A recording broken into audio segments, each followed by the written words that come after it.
Oh, I miss it. I tried not to think about it for too much.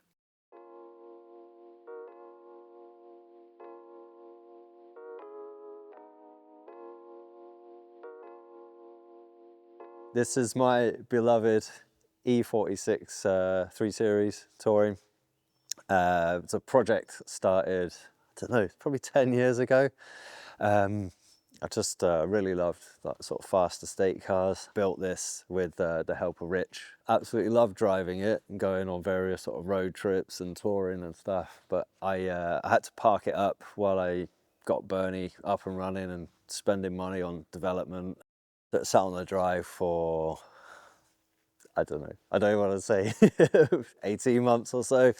Plan is now that this is going to become the Bernie Wagon, and we're going to do some road trips and some camping and some adventures in it. I did initially look at some vans and some off-road stuff. My heart is here with performance estates, dad wagons, essentially, that just they tick a lot of boxes basically. For me, I've always loved cars, driving, and the performance side as well. Obviously having a bit more power and better handling and things like that. I enjoy my van, and I did actually look at quite a lot of T4s, T5s, even some Land Rovers as well. But the drive is the important part to me. I do love like how a car drives as opposed to a van.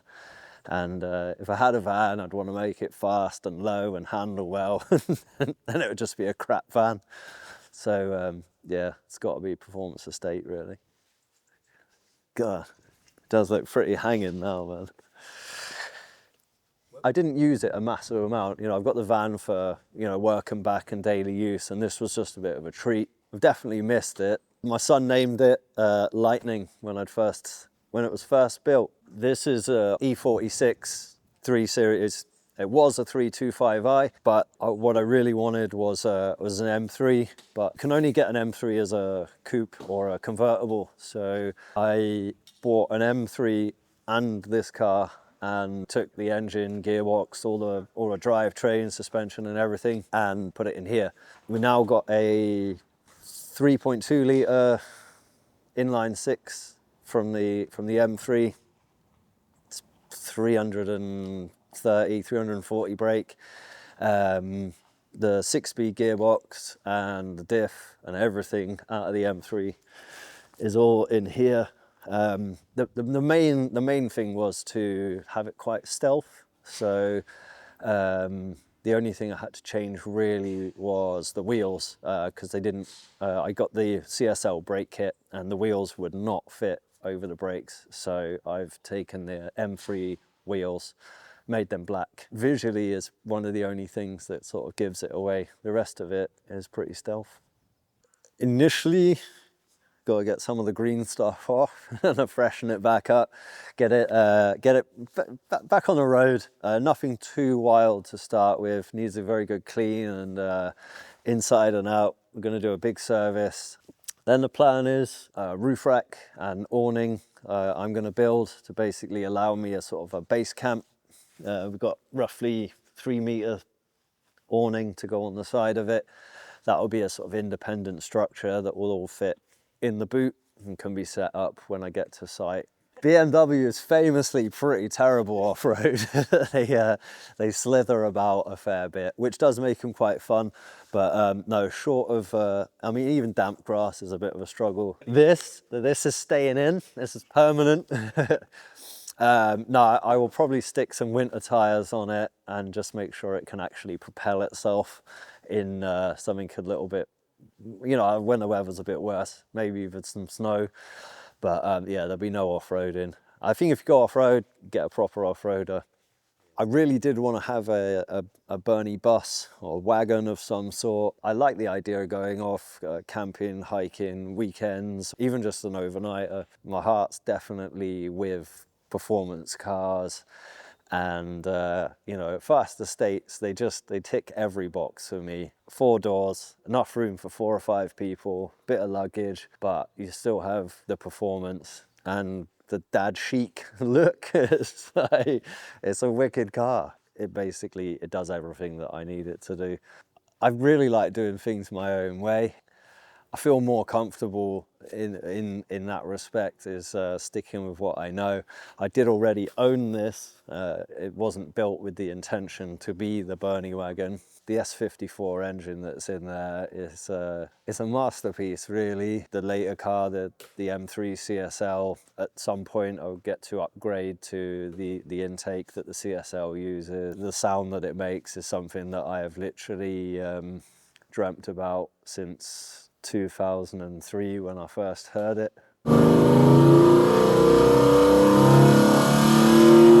At some point we'll get to the Nürburgring. Also like to do Le Mans as well. I don't really like sleeping in cars. It's terrible.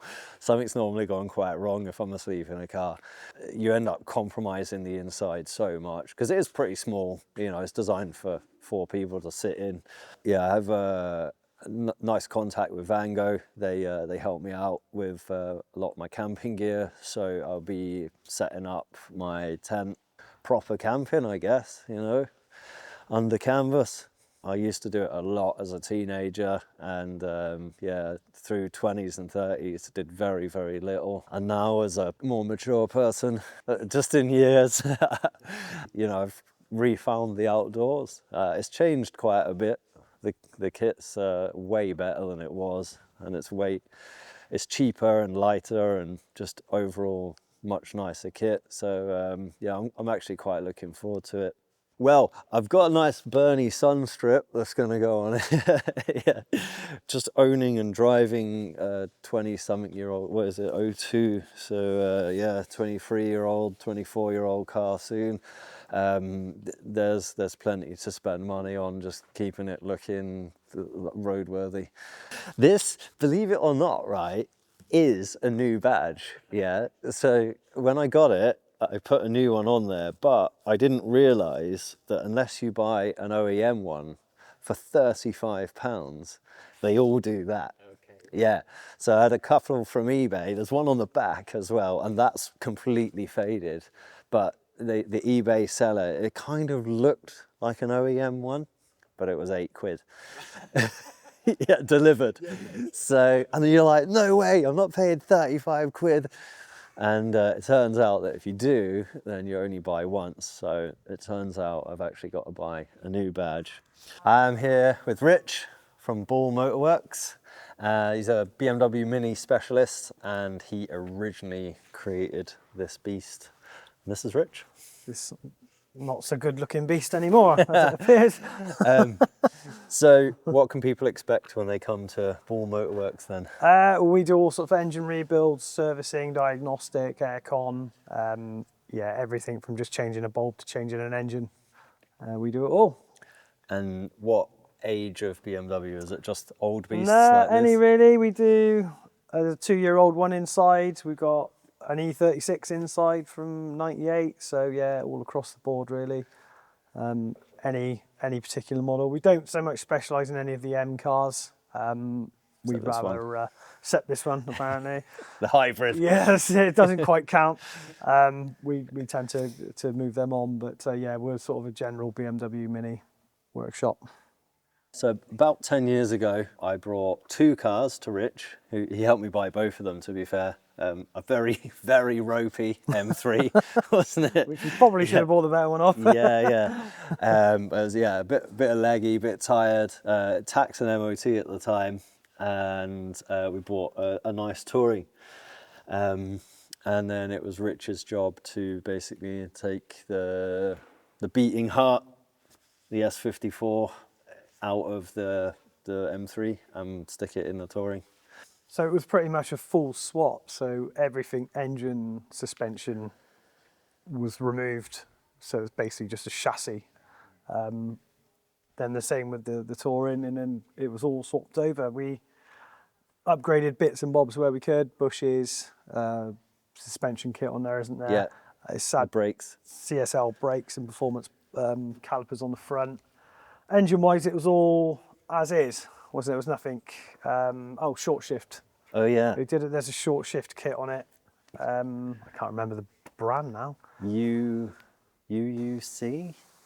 Yeah, it come from the States, didn't it? Yeah. I think. Yeah, so A it was a lucky short find shift on kit. cutters. That's Lucky right. find. Yeah. And then the interior, the dials. That was really it. The interior, wasn't it? I Yeah. think it was just the dials. Okay. Yeah. Not- And we didn't stick the standard exhaust on. You did No, a, it didn't fit. That's right. Yeah, because of the bumper. Yeah, and Yeah. the M3 And has the spare wheel well. That's it. Yeah, it was in the Yeah. way. So So it basically doesn't have an exhaust, as you'll probably find out. as you'll hear it next time it quite starts, loud. it sounds like I, a tank. it's quite loud, especially cold. Yeah, that was the interior. We got rid of all the M3 interior. Yeah, because it wouldn't fit. Those 'cause it's the a seats coupe. were so heavy as well, weren't Yeah, they? Like yeah. each seat was like 30 kilos. There was a and, lot going on, wasn't It there? was not really worth it.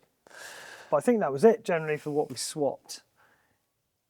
So as Yeah, a and- sense, I mean, everything underneath it, an The- M car is an M car. It's all there.